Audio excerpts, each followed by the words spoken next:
¿Qué tal? ¿Cómo están, amigos y amigas de esta comunidad? Como siempre, un gusto, como siempre, un placer que nos acompañen, que nos permitan platicar con ustedes sobre el acontecer nacional e internacional. Hay un tema que teníamos pendiente, que incluso lo mencionábamos por la mañana, me parece que en el marco del inicio del G20, que era el papel de Canadá en las relaciones con México. ¿Y cómo ha venido operando desde un tiempo para acá como un personero de los Estados Unidos? Porque sí estamos de acuerdo que Canadá es un país parásito de la Unión Americana en muchos, pero en muchos sentidos. Es un gran país, dicen por algunos, pero muy, muy dependiente y gran país, pero en materia territorial. Cabe mencionar, cabe aclarar para que no haya dudas al respecto, que nuestros comentarios, nuestros señalamientos, nuestras críticas están enfocados en el aspecto político, en el aspecto de gobierno y en el aspecto social, más nunca generalizando o planteando a los ciudadanos como tales. Así que si están ustedes de acuerdo, arranquemos precisamente con este tema. Y quiero hacerlo, la información es muy clara, la información es muy precisa respecto a esta reunión que sostuvo Justin Trudeau con Claudia Sheinbaum y las preocupaciones del premier canadiense sobre las inversiones chinas en México. Pero déjeme darle un poco de contexto y después le doy la información. Ahora sí que primero contexto y luego información. A ver, ¿cómo está la situación económica para ir entendiendo todo esto entre México, Canadá y Estados Unidos? ¿Cuál es el papel que está jugando cada uno de ellos en el marco de un nuevo gobierno norteamericano que insistirá en muchos sentidos ya en tratados bilaterales? Ya yendo atrás con todo lo que tiene que ver con este tratado de integración y demás, porque es algo que el propio Donald Trump ha dejado ver en diversas oportunidades e incluso también sus principales asesores económicos. El Tratado de Libre Comercio, la cercanía geográfica con Estados Unidos, convierten a México en un eje logístico, en un eje de producción idóneo para la estrategia nearshoring de Estados Unidos. A esto hay que añadir, por supuesto, los costos competitivos en materia de salarios, energía, insumos que ofrece nuestro país a las empresas de los vecinos y de los socios. La cercanía geográfica con la Unión Americana, que es la mayor economía todavía dicen algunos, del planeta, otros ya lo ponen muy, pero muy en duda, convierte a México en el candidato ideal para ser su socio comercial. Le da una oportunidad única de desarrollo económico y gracias a los acuerdos comerciales existentes, la cadena de valor mexicana está ya integrada en la economía estadounidense. De hecho, el 80%, según los datos, el 80% de la producción industrial mexicana tiene como destino final a los Estados Unidos. El nearshoring provocaría además la llegada de nueva inversión extranjera a otras economías cercanas al mercado estadounidense. Hay datos, hay cifras que hablan precisamente que América Latina se podría beneficiar con cerca de 78.000 millones de dólares cada año, de los cuales alrededor del 45% llegarían precisamente a México. Esta estrategia conjunta de sustitución de importaciones obviamente afianza, o pensaría uno que afianza aún más la relación de México con sus vecinos de la región. Al mismo tiempo, esa alianza lo está distanciando, por lo menos en el papel aclaro, de esta creciente ola de inversiones chinas en América Latina. Eh, También obviamente desvela un cambio en la globalización hacia un modelo más fragmentado, concentrado en grandes bloques económicos por regiones. De ahí precisamente la preocupación, digámosle así, de Justin Trudeau, del premier canadiense, de que México comience a abrir sus puertas a China por la afectación que dice puede tener para el Tratado de Libre Comercio entre Estados Unidos, Canadá y por supuesto nuestro, nuestro país. Eso sería una declaración, digámoslo así, ¿no? Política, una declaración lógica. Sin embargo, sabemos que Canadá también habla para quedar bien a nombre de Estados Unidos, porque Canadá como Estados Unidos no tiene amigos, tiene puros intereses. Para ellos, los intereses están por encima de los amigos. Y está bien, es su forma de pensar, su forma de actuar, y políticamente así debe de ser. Primero, antes que otra cosa, están los intereses de tus ciudadanos, están los intereses de tu país, están los intereses de tu territorio. Lo que pierde de vista Canadá y también Estados Unidos es que México tiene todo el derecho de pensar igual que ellos.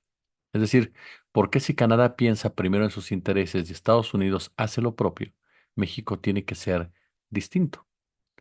El primer ministro canadiense, Justin Trudeau, utilizó el discurso, dice esta nota de sin embargo, de Donald Trump y de los ultras de Estados Unidos y Canadá para presionar a México con el tema precisamente de la llamada invasión china.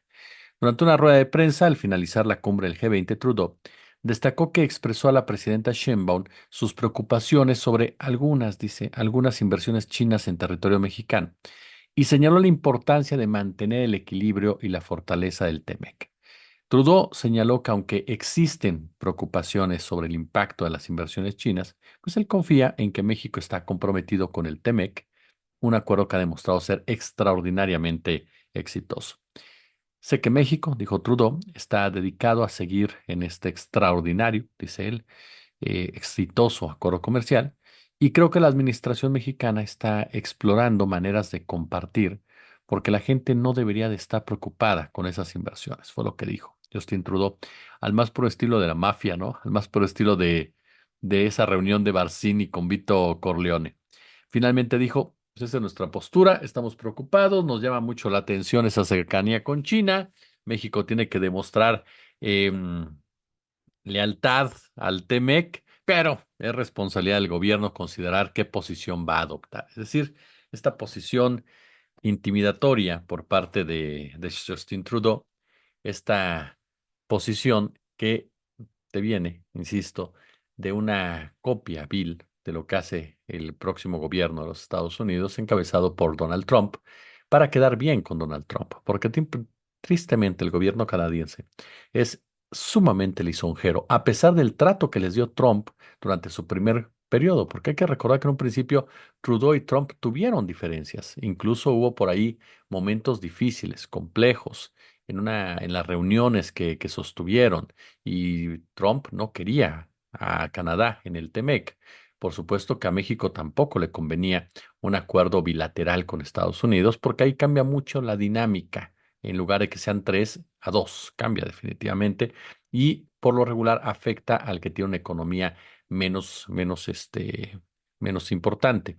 Por lo tanto, México actuó con mucha inteligencia y pidió que se incorporara en las negociaciones a Canadá. Por eso se abrió también Donald Trump en ese sentido. Abrió la puerta de que se incorporara nuevamente Justin Trudeau, quien ya había estado incluso dando pasos para tener un acuerdo bicomercial con México. Ahora, por supuesto, ellos se dan cuenta de la importancia que tiene México en todo este asunto del nearshoring, se dan cuenta precisamente de la trascendencia que se está viviendo en esta multipolaridad y multilateralismo mundial. Y sobre todo, Canadá ha sacrificado todo su capital político frente a China. Y ahorita les platico por qué. El tema de estas inversiones, como usted ve, ha generado debate, eso es un hecho. Hay diversos puntos de vista al respecto.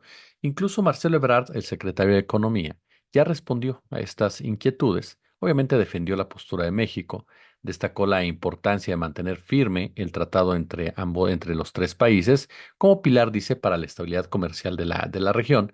Pero fue muy claro, Ebrard destacó que México ha tomado las medidas necesarias para asegurar que las inversiones chinas no perjudiquen la estabilidad económica de la región ni los mercados de Estados Unidos y de Canadá.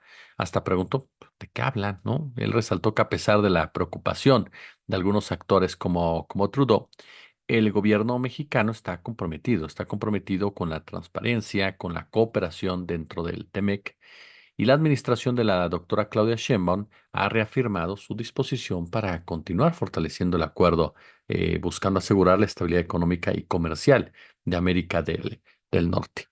¿Cuánto capta México de esta ola de inversiones chinas en América Latina? Solamente el 0,4%. Pero por eso comencé con el contexto, para que usted se dé cuenta la importancia que tiene México y por eso también China ambiciona acercarse a México. Quiere estar cerca de México porque sabe la trascendencia de nuestro país como mercado, así como también por su ubicación geográfica, cerca a los Estados Unidos y a Canadá. Incluso le platicaba en la mañana, China en un comunicado de su embajada después de la reunión de Xi Jinping con Claudia Sheinbaum, es tajante. Dice, está dispuesta a trabajar con México para defender el multilateralismo y la equidad y justicia internacionales. Así de tajante fue la embajada e insisto, multilateralismo no es una palabra que tengamos que dejar de lado. es una invitación real de China a nuestro país, sobre todo en un momento en el que Trump insiste con esta guerra de aranceles en contra de México, insiste en llevar a cabo deportaciones masivas, insiste, por supuesto, en ponerle el pie al TEMEC, insiste en este lobby anti-mexicano para tachar a nuestro país de lo peor, que es lo que le he dicho en otras ocasiones, hasta el racismo está presente. ¿Por qué? Porque qué raro que jamás hay un lobby anticanadiense. Siempre es un lobby anti-mexicano. Que si los mexicanos producen fentanilo, cuando el fentanilo, la mayoría entra y están los datos bien claros por la zona de Canadá y lo produce China desde allá. No vamos a decir que México no produce fentanilo, sí, los cárteles sí se han dedicado a ello, pero lo cortan en Estados Unidos, es decir, ya en su territorio lo hacen todavía más adictivo. Amén de lo que hemos platicado ya de la industria farmacéutica y todo ello, pero es más fácil estigmatizar a los mexicanos, es más fácil despreciar al mexicano, al latino, en pocas palabras, que a la raza blanca, ¿no? Entonces, por supuesto que ahora que ya Estados Unidos no es esta figura predominante en la economía, se sienten temerosos de que alguien más se acerque a México y comience a hablarle al oído, ¿no? Para empezar a decirle, oye, si te están maltratando de este lado, si no te están valorando de este lado, si están jugando incluso con tus intereses, si están poniendo en riesgo tu desarrollo y quieren someterte a la mala, bueno, aquí estoy yo, ¿no? A final de cuentas, yo pienso como tú. Creo que tenemos que pensar ya en otra manera. Le garantizo que Estados Unidos no le haría ninguna gracia no tener a China en México. Está de acuerdo. Pero en lugar de hacer las cosas de manera correcta, con una visión estadista, pues simplemente se comportan como el bully que regularmente son. Por eso es que algunas voces indican no tengamos tanto temor de Trump en ese sentido, porque difícilmente la corporatocracia como tal le va a permitir llevar a cabo acciones que provoquen precisamente la cercanía de México con China. Hay algunos racistas verdaderamente miserables en la clase política de Estados Unidos que siguen creyendo que México no tendría el valor de acercarse a China, ¿no? Que el gobierno mexicano no tendrá el valor de acercarse a China dejando de lado, no totalmente porque no puede hacerlo, por supuesto, insisto, 80% de nuestro producto va hacia Estados Unidos, pero sí para comenzar a diversificarse, lo cual por supuesto provocaría un cisma en esta relación, pero un cisma provocado por la misma Unión Europea. Ahora, en el caso concreto de Canadá, Canadá es un actor que por lo regular le gusta mantenerse en silencio, le gusta mantenerse discreto, pero que tiene historias verdaderamente oscuras tras de sí, que tiene en la actualidad un serio problema de racismo, por ejemplo, en la región de Alberta, que muchos comparan con Texas, ¿no? Por comportamientos, acciones, leyes que van en contra precisamente de todo aquel que no sea blanco, por decirlo de alguna manera y que esto ha logrado impulsar a ciertos sectores, no a todos, por supuesto, pero a ciertos sectores que se sienten incluso identificados con esta política antilatina que emana del próximo gobierno de los Estados Unidos y del propio Partido Demócrata, porque lo hemos dicho, los demócratas y republicanos son la misma gata, pero revolcada. Y que si Kamala Harris hubiera ganado, a lo mejor no sé si hubiera sido menos grave que Trump, pero viendo lo que están haciendo en Ucrania y la postura ya de Kamala Harris en muchos sentidos a favor precisamente de posiciones mucho más drásticas en materia económica, pues me dejan muy, pero muy en claro que hubieran actuado igual o tal vez peor que el propio Trump, ¿no? Pero tal vez de una manera más fina, porque eso sí tienen los demócratas, ¿no? Son más finos, son más pulcros en sus maneras de operar, presumen mucho de su estatus político, pero siguen siendo igual de miserables que los republicanos. Ahora, en el caso concreto de Canadá, el fascismo comienza a verse, por ejemplo, con Stephen Harper, ¿no? Con la creación de Reforma, un proyecto que se sospecha facilitado por un agente americano. Harper deterioró, perdón, al Partido Progresivo Conservador para coparlo, para transformarlo en una versión de Reforma que genere menos anticuerpos, reaparecerlo con el nombre de Partido Conservador. Y es con el PC que Harper llegó a ser primer ministro de Canadá. Una reforma agresivo, fanático, que amedrentó en muchos sentidos y que Harper lo supo ver. Y desde ahí precisamente es que comenzó a situarse todo ello. Con Justin Trudeau no ha sido distinto, aunque pareciera que así lo fue. En el fondo vemos un comportamiento muy similar por parte de la clase política canadiense y de la clase dominante en materia financiera, digo. Le hicieron fiestas, loas y reconocimientos a un nazi. Y después dijeron que no tenían ni idea de quién se trataba. Por favor. El sueño canadiense de una sociedad justa se ha ido deshilando y en definitiva faltan héroes. Hay ciudadanos, por supuesto, comprometidos con los derechos. Hay gente también en la política canadiense que quiere seguir dando esa batalla. Pero la realidad es que el problema al que se enfrentan es la tendencia que ha tomado incluso un gobierno que se presume ser progresista, un gobierno que se presume ser respetuoso, tener formas y maneras distintas, pero que es profundamente ofensivo con aquellos países o aquellas naciones que considera que no son parte precisamente de la élite.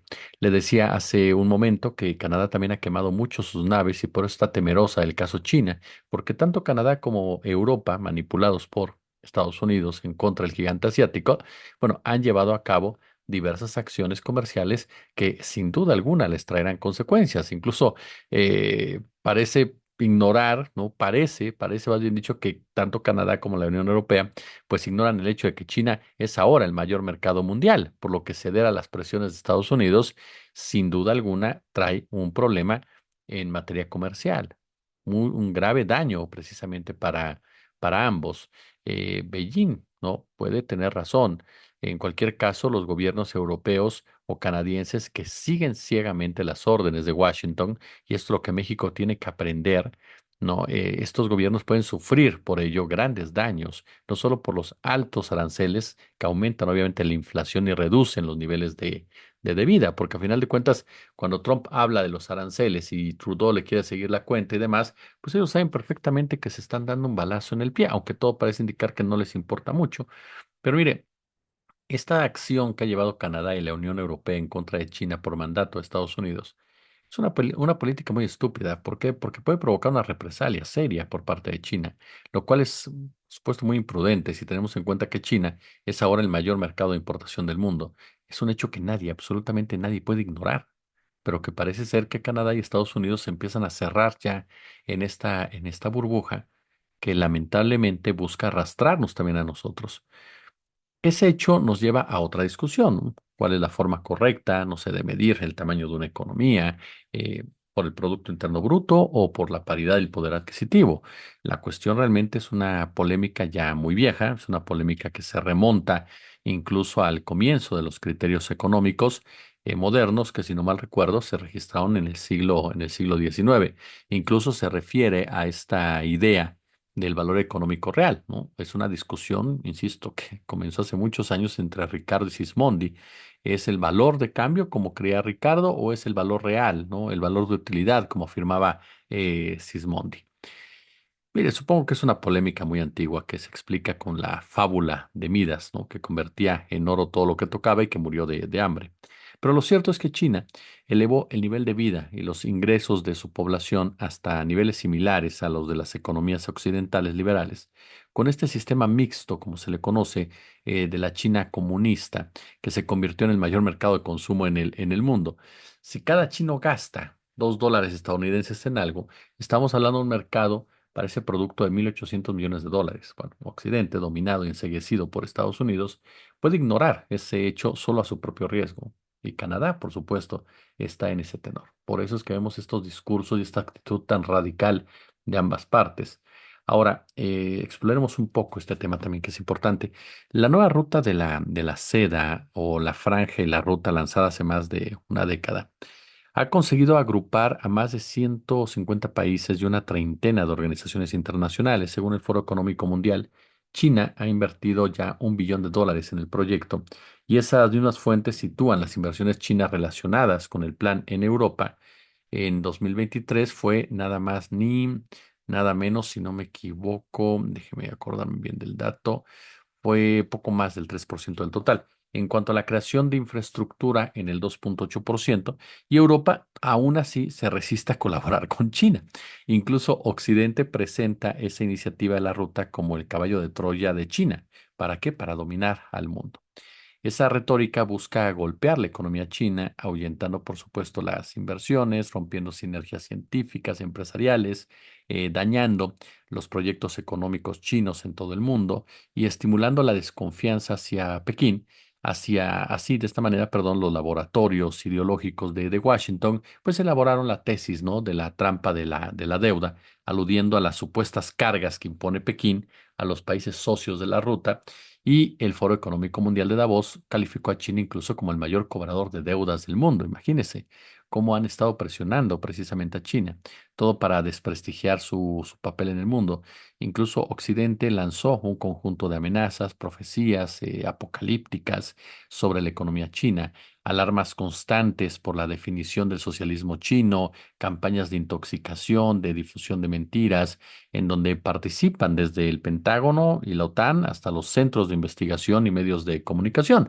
No, no por casualidad, en un reciente debate de expertos en Foreign Policy, una de las destacadas ponentes afirmó que Estados Unidos era el líder de la OTAN y debemos liderar a la OTAN, a Europa y a nuestros aliados para crear problemas a China y evitar que se desarrolle más, para que nadie se atreva a invertir en China y los inversores abandonen el país. Ese es el discurso precisamente que han manejado, de manera que China, dicen ellos, colapsará. Por su parte, lo que es este American Enterprise de Washington, con miembros de distinto calibre, como la familia Cheney, como los Bolton, como los Wolfowitz, bueno, insisten en que las inversiones chinas en la ruta están disminuyendo aceleradamente y el Peterson, sí es el Peterson Institute, si no mal recuerdo, for International Economics, indica que la participación estatal en las 100 mayores compañías chinas sigue aumentando, tanto en las empresas mixtas como también en la propiedad pública. Como no podía ser menos, ¿no? Para el Peterson Institute, el progreso y el futuro pues, están vinculados a una economía liberal y capitalista, por lo que concluía que el continuo declive de la participación del sector privado entre las empresas más grandes de China, pues no apoyaba el optimismo sobre el futuro de su economía. Bueno, con seguridad, ¿no? Ese instituto, bueno, consideraría nefasta la ley aprobada por la Asamblea Popular Nacional China, que entra en vigor el próximo año, por lo que se salvaguarda la propiedad colectiva de la tierra y el sistema económico que levantaron las reformas socialistas chinas en el campo. Estados Unidos, ante este panorama, y de ahí entendemos la postura de su lisonjero Canadá, muestra cada vez más un mayor nerviosismo por su pérdida de influencia en América Latina. Las declaraciones de la representante comercial de Estados Unidos, Catherine Tai, durante su participación en una cumbre empresarial en Sao Paulo, se suman a las de la general estadounidense Laura Richardson, la comandante del Comando Sur de Estados Unidos en el Foro de Seguridad de Aspen, ¿no? Y a las expresadas con motivo de las inversiones chinas en México y también, por supuesto, en Perú. La recuperación económica de América Latina de los años 2000, pues ha vinculado fuertemente ¿a qué? Pues a su creciente colaboración con China. Esa es la realidad, que se ha consolidado como un socio comercial clave tras su ingreso en la OMC, y con el tiempo esta relación ha evolucionado más allá de los intercambios comerciales, dando paso a una cooperación más profunda a través de iniciativas como el Foro de Comunidad de Estados Latinoamericanos y Caribeños China, la participación activa de los países de la región en la iniciativa La Franja y la Ruta ya mencionados, que evidencia esta conexión cada vez más sólida, impulsada por inversiones en infraestructura y proyectos de energía renovable que fortalecen aún más los vínculos bilaterales. A pesar de los esfuerzos de Estados Unidos, los gobiernos y ciudadanos de América Latina pues parecen cada vez más receptivos a fortalecer sus vínculos con China, que ya es en este momento el principal socio comercial de América del Sur y el segundo de América Latina en su conjunto, con más de 20 países de la región ya integrados en la iniciativa de la Franja y la Ruta. Colombia ha anunciado, por cierto, que ya tiene total interés de unirse, lo dijo Petro, lo dijo apenas en octubre de este año. Y en Brasil, en ese mismo mes, el ministro de Agricultura eh, llevaron a cabo acciones conducentes al respecto. Las inversiones chinas, especialmente en los sectores de infraestructura, de energía renovable, pues continúan expandiéndose, impulsando de manera notable el desarrollo económico local. Obviamente que Estados Unidos, que siempre ha considerado a América Latina como su patio trasero, pues ha comenzado a removerse. Incluso en ese foro de Aspen, en junio de este año, Laura Richardson se aventó esa declaración muy polémica, expresó su preocupación por el incremento de la cooperación entre China y la región. Incluso Richardson propuso la idea de implementar un nuevo plan Marshall en América Latina como posible respuesta a la iniciativa de la Franja y la Ruta. este de China. Y este mes de agosto, incluso la Conferencia de Defensa Sudamericana en Santiago de Chile fue el lugar donde Richardson volvió a insistir en que tenían que llevar a cabo un llamado a la acción para que el supuesto equipo Democracia trabajara intensamente de forma conjunta y frente a lo que ellos dicen son las amenazas chinas de la región. Por su parte, ¿no? La representante comercial de Estados Unidos, Catherine Tai, lanzó una advertencia a Brasil, ¿no? Indicándole los riesgos de su incorporación a la iniciativa de la Franja y la Ruta, que refleja una perspectiva de poder en la que Brasil es visto como un patio trasero geopolítico de Estados Unidos, lo que evidencia una falta de respeto fundamental hacia el gobierno y la ciudadanía brasileña. Y esta no es la primera ocasión en que representantes estadounidenses intervienen en Brasil sobre esta cuestión. Incluso Laura Richardson, la mencionada líder del Comando Sur, ya había expresado en una visita previa a Brasil que la participación en esta iniciativa de la ruta y la franja podría comprometer la soberanía de Brasil. Imagínense, son más de 20 los países americanos que han establecido acuerdos de cooperación con China y hasta la fecha ningún país ha visto amenazada su soberanía en ningún sentido por participar en esta iniciativa. Realmente las soberanías de América Latina las amenaza a Estados Unidos.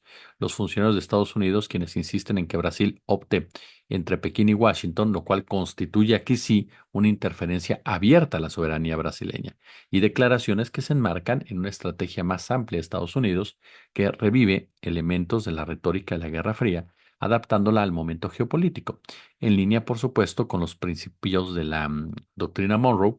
Esta postura lo que refleja son los esfuerzos de Estados Unidos para contener la creciente influencia china en América Latina, algo que ha intensificado el tono diplomático a medida, ¿no?, que se fortalecen los lazos entre China y la región. Las autoridades estadounidenses suelen hablar de mitigar riesgos en relación con América Latina, pero lo que realmente necesita Washington es dejar atrás su mentalidad de doctrina Monroe, ¿no le parece? Que ahora, con el caso concreto de Donald Trump, pues se ve muy, pero muy complicado que lo hagan. Por eso el escenario no es nada fácil, no es nada fácil para México. Tendrá que lidiar con estas presiones por parte de Canadá y de Estados Unidos y tomar decisiones inteligentes para no cerrar la puerta al dragón que vaya, que comienza y comienza a crecer y expandirse en América Latina. Pulgar arriba si les gustó el video, déjenme sus comentarios, sus puntos de vista, compártalos, suscríbanse y nos vemos al ratito. Como siempre un gusto, como siempre un placer. 21:30, entrevista con César Pineda respecto sobre el legado obradorista en todos los aspectos y el futuro del PAN y el PRI.